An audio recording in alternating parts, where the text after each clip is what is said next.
ఇప్పుడే మీ ఇన్‌స్టాగ్రామ్‌లో ఫాలోవర్స్ ఎక్కువ వచ్చిర్రు.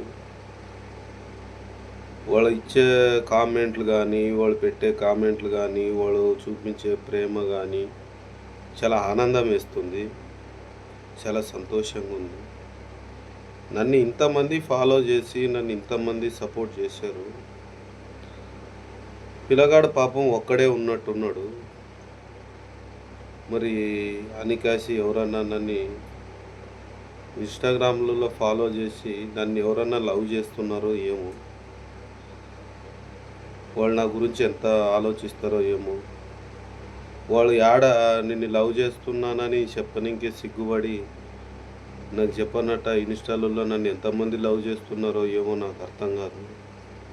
ఇప్పుడు ఒకవేళ వాళ్ళు చెప్పనీకే సిగ్గుపడి వాళ్ళు చెప్పకుంటే, మరి నా పరిస్థితి ఏమి నాకదే అర్థమైతలేదు.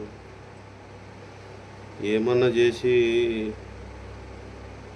నాకేమి అర్థమైతలేదు. ఇప్పుడు ఎంతమంది లవ్ జేస్తారో ఏమో మళ్ళా నాకంటే ఏమి అర్థం గాదు. ఇప్పుడు ఏం జేయాలో అర్థం గాదు.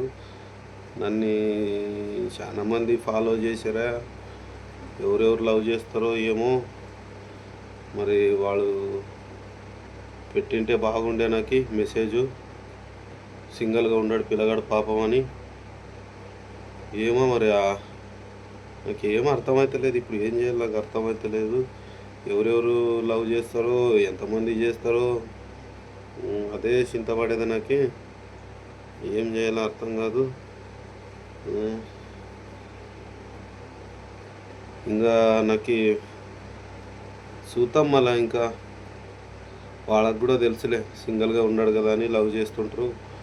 ఎందుకంటే నాలాంటి అందగాన్ని మళ్ళా వాళ్ళు మిస్ గాకూడదని వాళ్ళు నాలాంటి అందగాన్ని మిస్ గాకూడదని నన్ను చాలా ఇష్టపడుతుంటరు. కానీ ఎట్లా అనేది నాకు అర్థం గాదు. ఎవరని తెలుసుకోవాలా అంతే. అదే ఆలోచనలో ఉన్నాను.